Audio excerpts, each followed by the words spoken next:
I might need to adjust this because of the. No, that picture quality is real good. Okay, really, really good. Okay, yeah, appreciate y'all being here. Thank you, each and every one of you for being here. Again, I am. My name is Arnold Austin. I am a certified relationship trauma coach out of Jersey. For those that are joining us on TikTok, we also have a live that's going on YouTube at the same time. What I'm going to talk about tonight is the question was asked: how can you let go of someone that you still love?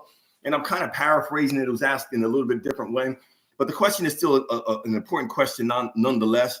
And as I was thinking, because I kind of meditated on that question a little bit before I actually answered the question. And so what I did was I was thinking in terms of, when I go to the gym, I try to go to the gym 6 days a week. Some weeks it's 5, but either way, I go to the gym pretty consistently. And then certain days that I go there, I do abs. And when I do abs, I do an exercise where I hang off of a bar. Like when you were a little kid, when you're on the playground, the monkey bars, I hang off this bar and I do these ab raises where I raise my knees up to my chin as high as I can. And in the process of doing that, the hardest part through that whole process, and this is and stay with me on this, the hardest part through the whole process of doing that exercise, it's not the ab part. It's not the part where I'm lifting my legs. That's not the hard part. It's not the hard part of making sure I'm swinging and getting in the rhythm. That's not the hard part. That's part of it, but it's not the hard part. It's not the part of feeling the tension in the abdomen muscle. That's not the hard part. The hard part is hanging there. And based upon hanging there, my weight, my own body weight is pulling me down. It's resisting me from getting to the place where the thing that I'm doing, it's working against me. My own body weight is working against me because I'm hanging up. I'm hanging my arms up. And in the process of hanging my arms, I'm lifting my legs. And so in the process of lifting my legs, what's happening is I'm going to, it's a personal struggle that's going on within inside of me. And it starts with, again, it doesn't start with the exercise. It starts with more so my grip. And this is what happens with a lot of us. We're in these certain relationships or these certain business deals and certain things. And as we're in these things, because of the weight of these different relationships and things, because of the differences, because of the differences in mindset, what happens is the grip starts to slip. I don't stop doing the exercise because I can't do it based upon my abs. I always fall off of it because I lose my grip based upon my hands. My hands, I can no longer hold myself up to do the exercise. So the point that I'm trying to make is that, many times what happens in these relationships is that we lose the grip. We lose that touch. We lose that original thing that we had from the beginning because there's so many other things that are going on around us. And see, what happens over a period of time is when we're no longer staying diligent and we're no longer staying focused, when we're not looking at the true objective, which should be the union and should be the coming together as one and the communication. And not only the communication, but like a good friend of mine says, that it should be open and honest and that it should be transparent.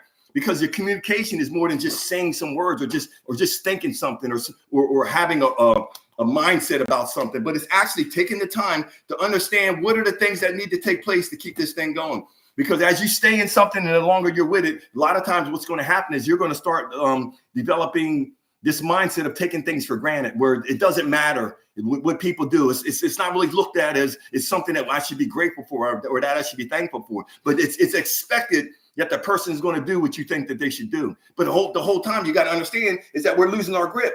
And how are we losing our grip? Because we can no longer hold on because of all the weight. And the weight could be family members. Taking advice from family members who might not have your best interest concerning that relationship. The weight could be, a friend that might not really have your best interest concerning that relationship. The weight could be, the differences in opinions. The weight could be because there's only one person that gets their say-so in the relationship. The weight could be any number of things, but the problem is the weight is going to eventually pull you down. And when the weight pulls you down, you will no longer be stable and held up in a position where this thing can continue to keep prospering and keep flourishing. So what happens is that over a period of time, you see that there's been a void that has been created. And the void has been created based upon the differences, based upon the lack of true communication, not just talking.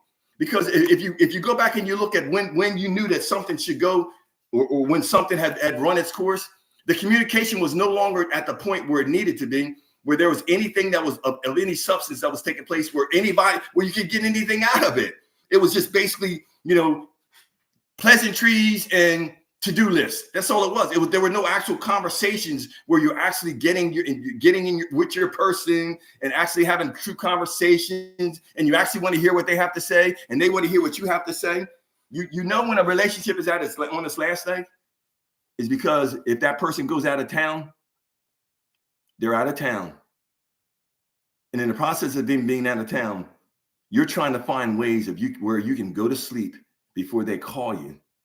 Because the conversations that you have on the phone with this person are so horrible based upon there not being anything in common with you two any longer, because you two have gone two separate ways. This is why I say the longer you're in a relationship with a person, the easier this is to happen. And why it's easy for it to happen is because life gets in the way. People are focused on making money and doing all these things, which there's nothing wrong with that stuff. But in the process of that, a lot of times what I found from my own personal experience is that there was a lack of focus. There was a loss in focus. And when there was a loss in focus, then what it does, it builds a void. And whenever you build a void in between two people, which are supposed to be joining together as one, what's going to happen is eventually it's going to break up. Because it's easy for some other person, some other place, some other thing, something else that's more important to come in between that particular environment or those two individuals and cause the rift that's already there. The rift is already there. The dissension is already there. That's why you're going to allow a family member to say whatever they want to say instead of saying, you know what, you really need to mind your business and worry about what you're doing. You really need to focus on what you're doing. Instead of you spending all this time looking at me, thinking about what I'm doing, you need to really be focused on what you need to do. So when we lose that grip, a lot of times it's based upon the weights. And that's why we have to ask ourselves, what are the weights that are in our lives that are causing us to separate and to move away from other people, the people that we consider the people that are important to us? The question was asked, how can I let go? A lot of times it's not a choice of letting go. A lot of times it's just like I was saying when I'm hanging on that monkey bar doing those leg raises. It's not my choice to let go because my own weight gets too heavy where I have to release because my hands can't hold it any longer. My personal hands can't hold myself up any longer. So because of continually doing it for a period of time, I automatically drop my hands. My hands automatically, by instinct or whatever, they drop, and then all of a sudden I'm back on the ground because of the weight. That's why we have to move aside. We have to lay aside all of the weight, all of the things that are in our way, that are getting in between us and our objective. Whether that's a successful marriage or a relationship, whether that's a successful business, whether that's a successful relationship with our children, whether that's a successful mindset, whether that's a successful relationship with God, whatever it is, we have to remove all of the obstacles and all of the weight, because all of those things are coming. And over a period of time, what they're doing is they're testing to see if in fact that you really mean to do this thing. Are you really mean to do this thing? Thank you, Nisha. Yeah. Wow, that's awesome. The 4 things I'm gonna give you 4 things that often that happens when we are in these type of relationships. 4 things that happen. The first thing, if you're a person that's very, very religious, a lot of times this religion is going to be one of the things that's going to keep you in something longer than you're supposed to be in it because of your religious beliefs. If you come from a strict religious background, it's going to teach you that it's wrong. Depending on who the pastor is, it's wrong to get a divorce. It's wrong to separate. It's wrong to do this. It's wrong to do that. Everybody has a little bit of a different opinion about that. Some have an opinion that you shouldn't remarry if you do get divorced, whatever. And I'm just saying this as an example. If you're coming from that mindset, which is where I was, you're going to stay in relationships longer than you should. The second thing is if you have a no-quit mindset, or if you have the type of mindset where you believe that you should just keep fighting and striving and struggling and keep pushing and keep going to do whatever you can to keep making this thing, to see if there's a way that you can make this thing go. And there's nothing wrong with having that mindset, but there are certain times and seasons when things in our lives that we receive the evidence and we receive the insight that this thing can no longer go any further. And when the thing is at that point where it can go and no longer go any further, at some point we have to, like I said when I started this, we have to kind of like I said, you got to let go. You have to let go. Third thing is rejection of our own intuition. When we reject our own intuition, we're rejecting that internal voice, which is telling us that, you know what, it's time for you and this individual to go. And many times it doesn't mean that they're a bad person or you're a bad person, but you're two people that are going in two separate directions. And so it's no longer beneficial that you two are still together. So if it's no benefit for you two to still be together, then it's better to probably be apart, especially if this thing is in the place where it's unhealthy, the communication's bad, and there's just so many other things that are going on, and people aren't giving, and there's not a giving and a receiving part of the relationship if it's one-sided, But a lot of these things, this is why I talk about this, is because a lot of these things, as we're meeting people, they're going to show us that that's their mindset and their thought process. But if we don't allow this thing to develop, if we force something, if we're forcing something to take place instead of just allowing it, just imagine yourself as you're laying out in the bay or in the ocean, and you got your arms spread out, and you're just in the waves, and or in a lake. You're not in a tube. You're just laying on the water. If you had a float, whether you're on your back or your front, that's basically how we should live our lives. From a place of allowing the things that happen that are supposed to happen instead of forcing, because when you try to force things, then you're trying to make something happen or make something be that's not maybe supposed to take place. Fourth thing is there's probably a hope that you and that individual can get back together, trying to still salvage something that has already run its course. If that person ever goes out of town, or that person is not in your presence, and you're glad that they're not there, and you don't miss them, and you're at the point where you're like, you know what? I hope they don't call, because I have nothing to talk to this person about. If you've ever experienced that, that is one of the,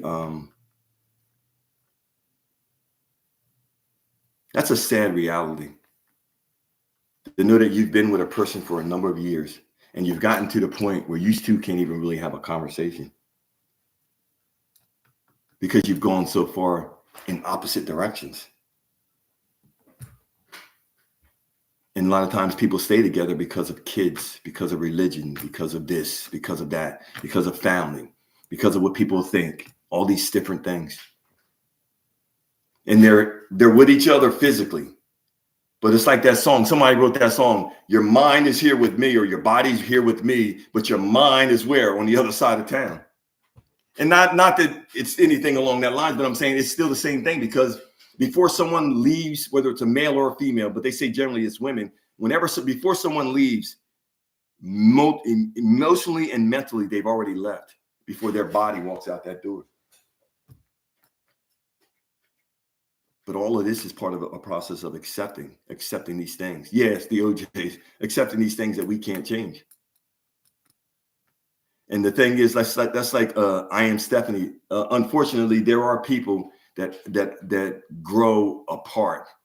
We could say one grows, different, but people grow apart based upon maybe that one individual isn't really serious or doesn't see the significance of growing and still staying in a place of evolving. It's just a part of life, and it's just something that happens. And then number 5 is that some people don't want to start over. That's why they stay. They just don't want to start over, because they have this mindset of this daunting task of starting over. And starting over could be just you realizing who you are and starting to get back in tune with yourself and understanding the things that are going to be the make or breaks for you, and getting back to your center, so to speak. That's what I would call it. Because I say this all the time. A lot of the times when we're in relationships, it's easy to get lost in the process of trying to blend with another person. It's easy to lose ourselves many times in these relationships. I'm going to end the YouTube, and I'll be back on TikTok. I'm going to stay on TikTok, but I'm going to end this YouTube stream.